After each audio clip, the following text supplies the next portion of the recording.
Very pleased to welcome back to the show Jack Crooks.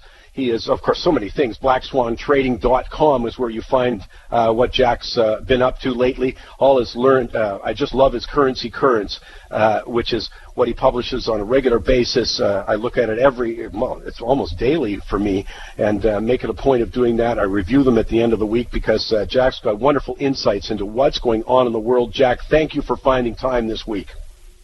Hey, Mike, thanks for having me. There's so many things to talk about. It's hard to get around when you look at the investment markets and the impact of sort of the dynamic first week or two of Donald Trump. Well, we can go much further than that. Once he won the election, he was certainly making pronouncements. But how do you factor that in when you're doing the kind of investing, and trading that, or do you sort of ignore it? You just look at the charts and that's it? I think now's a good time to try and factor that in, and I do think the Reagan presidency is a good example to use, or template to use. So I do think it's important because it's led to this what we call is kind of a optimism, where I think is way ahead of the markets. This excitement that he's going to cut taxes, which is a good thing. He's going to cut regulations, which is a good thing.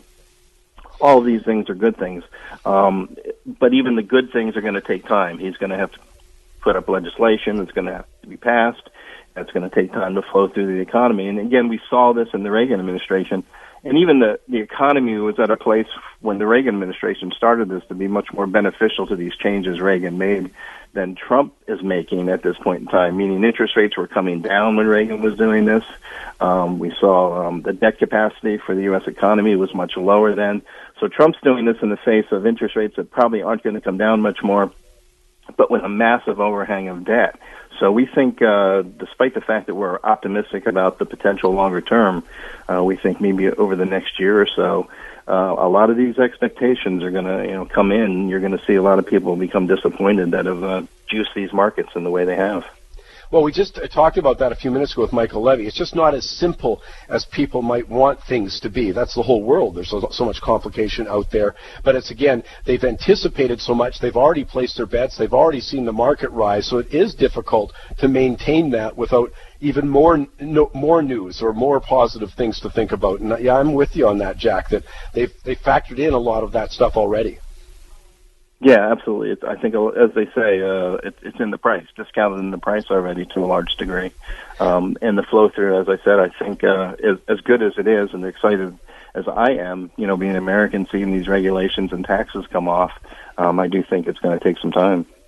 Well, and also then it's a global market. Obviously, there's other things. I'm still looking at what have we really solved over the, since the credit crisis, say, of 07, 08? What has really changed in a structural basis? I don't see any change going on in Europe that's really working. I mean, there's lots of changes, but they're manifestation. They haven't, handled their structural problems. I think we're going to still see more, for example, European debt problems coming back to the front burner. We've got the banking system problems there. That's just a couple of examples. In the States, by the way, I'm still worried about Social Security. We've got the talk of trade protectionism, all of that stuff. So it's not that easy an environment to be investing in my opinion. No, Mike, and I agree with you. We put together our 2017 forecast this year and talked exactly about those things. And the 800-pound elephant in the room is global debt, and that's only increased since the credit crunch. One of the big things that the credit crunch was supposed to do was this rebalancing, and China was the big key. They were supposed to make this transition from a export investment-based economy to more consumerism. They've barely budged if you look at the numbers since 2008. So they're not making the transition, but they are pumping massive amounts of debt into their system, relative to the rest of the world, in order to try and replace the demand that is gone in the world still. Global trade, if you look at global trade, over the last 12 months, it's declined 1.7%. And again, these debt problems. And if you factor in that Trump's making noises on trade policies, if global trade is hit again already in this stagnant environment, what does that do to corporate earnings? I don't think it's good. So we're not as optimistic as everybody seems to be about this so-called growth, precisely because of what you said.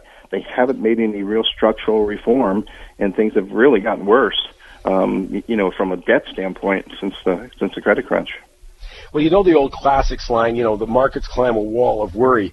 I think I'm providing some of that fuel because at some point you're going to have to deal with those problems, and or the problems are going to deal with you, in other words. And so I'm sort of mixed within that whole context that the momentum is clearly up.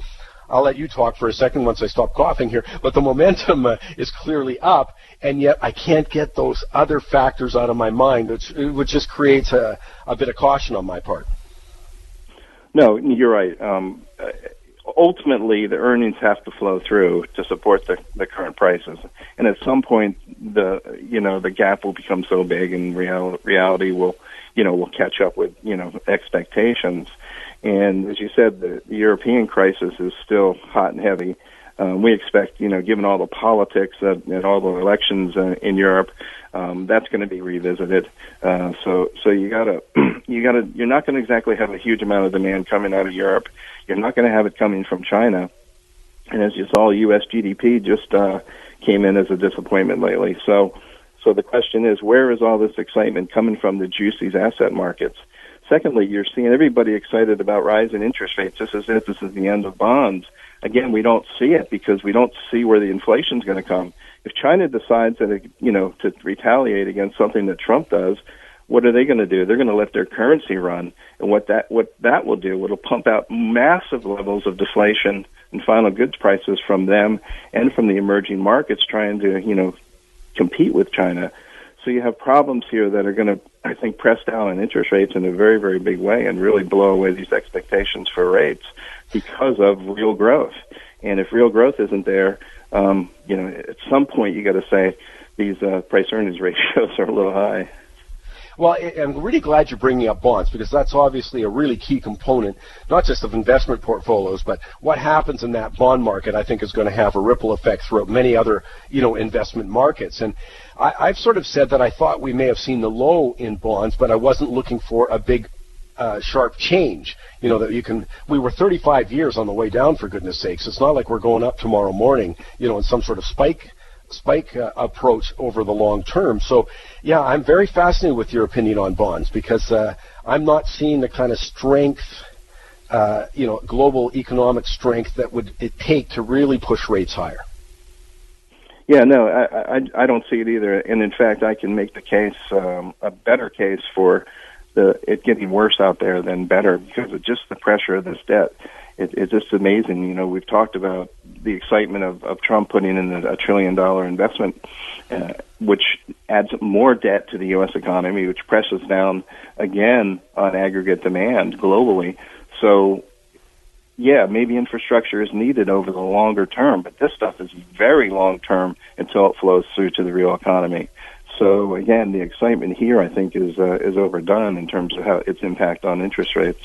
I can't get over the fact that we talk about some growth in the States, and that fair enough. But my gosh, you've watched the national debt since 2008 go from, say, $10 trillion to $20 trillion. I mean, it will cost the $20 trillion mark, I guess, in June. But the point is, and we've had record low interest rates, unprecedented policies like quantitative easing. That's in the States. We go up to Canada, for example. We've again got these sort of record low interest rates in the last year, which maybe not a big enough time frame, but we have had a big jump in government spending. And go to Europe. You just look around the world, but it hasn't resulted in any kind of robust growth. Of course, it's like a person. If you want to borrow a ton of money, of course you're going to own more stuff, but it hasn't changed the fundamental challenges that you're alluding to here. No, it hasn't. And I know you and I are the same way. We hate to be like a broken clock theory. Someday in 15 years we're going to be right about all this debt. But even if we're not right about, maybe a crisis coming along, the reality is this is a secular problem. This is still a long-term problem that hasn't been solved. And even if it doesn't create a global conflagration or a crisis, it means that low growth is going to be with us for a very, very long time because we've already learned that increased government stimulus doesn't seem to help. And in fact, there are studies that suggest that every dollar in spending from the government actually reduces economic growth. And secondly, we've seen all the money being pumped in by the central banks, bank balance sheets, central bank balance sheets off the charts. What has that done? Very, very low growth. this is the same environment that we face going forward until there's structural changes here. And that's why I'm not as optimistic, even, again, not calling for some type of crisis, which in the environment when you have a lack of margin of safety, which I think we're in, the chances for a global crisis increase dramatically. And now we add the political, the potential for a political mistake here. And it's a bit dicey out there as far as I can see. I'm talking to Jack Crooks, blackswantrading.com, blackswantrading.com. I'll come back and ask Jack specifically what he's doing in the currency markets as an example, because it's going to reflect the kind of events we've just talked about. And there's also, I'll talk about it when we come back, but I'll get back with Jack. I want to know about the U.S. dollar, because obviously that impacts the Canadian dollar, so many other things with Jack Crooks when we come back across the Money Talks Network. Glad you're with us. I've got a Goofy Award today that I know I'm going to get the hate mail for, but I'm still going to do it. I've got a flak jacket on. Also, I've got a shocking stat for you. Canadian taxpayers, I bet the massive proportion don't know what the federal government has been spending billions on. That's my shocking stat coming up in just a few minutes' time. But right now, I've got Jack Crooks with me, blackswantrading.com. Hey, Jack, let me just say we're going to talk a minute about currencies, but I love this little thing, and I love being able to say Canada only. But you have a thing where you talk about some of these, and you can go to your site and you can set up an account that literally just copies the kind of trades you're making, and it's available to Canadians, not available to U.S. or European investors. But it's an interesting thing called Jack's Trade Copier Service. Yeah, thanks, Mike. I appreciate that. Yeah, it just emulates exactly the signals that we send out to our subscribers to our Spot Forex service.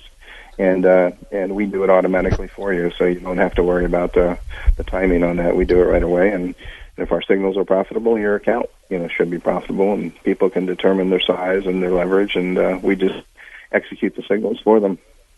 Yeah, it's great, because a lot of times it's a challenge to sort of do that from Canada if it's an American analyst. In this case, no, it's something for Canadians to be able to do, and they just have to go to blackswantrading.com and look for the FX Trade Copier there and get more information. But let's talk about the U.S. dollar for a second, Jack. What's your take on it?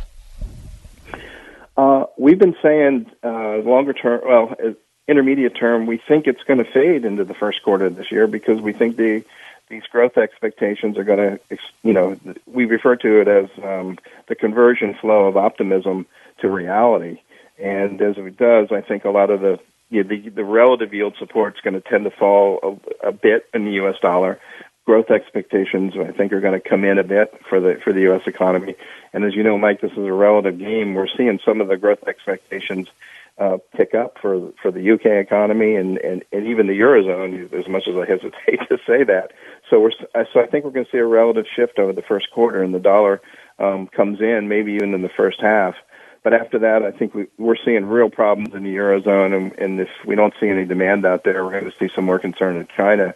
And I think the dollar starts to risk bid and then rallies into the year end. At least that's the way we're looking at it. So we're generally playing the dollar from the short side over so far in January, and that's the way we're going to try and look over the quarter. If you look at the momentum, just simple momentum indicators on a weekly basis for all the major pairs against the dollar. All the major currencies are starting to turn up against the U.S. dollar on a weekly basis, and that's usually a pretty good sign that you're going to have some type of multi-week move, even with near-term corrections. Sorry, the technical difficulty here. We're trying to reconnect with Jack. I'm not sure if we're going to have time to do that at this point. Bottom line, we're talking about currencies. Maybe I get him on for just a second here if we can reconnect there. My apologies for that. It doesn't change the fact that we're doing a shocking stat coming up. It doesn't change the fact that also we've got Ozzie Jurek about to join me, a couple of very interesting real estate markets there that we've got to chat about, hot and not. I guess we should put that. Also, Victor Dare is going to join me live from the trading desk just before a Goofy Award. So as I say, apologies for the technical problem, but we will be going on with the rest of the show. We'll see if we can't connect with Jack for just a couple of minutes as we go through here. But as I say, I'm coming up against a break anyways, so we'll see if we can't do that and get a couple of more takes from Jack. But bottom line, as you heard him there, you heard him say very clearly that he's looking for the U.S. dollar to show some weakness over the first quarter, so he's playing that and then looking for some strength to recontinue on the longer term. So a long-term investor is going to experience some strength. And it's interesting to note, very interesting to what John Johnson said going back a few weeks with that. It's a very similar scenario where you look for a rally in the Canadian dollar and then followed by, a more U.S. dollar strength and more Canadian dollar weakness. So that's on the plate. Come back.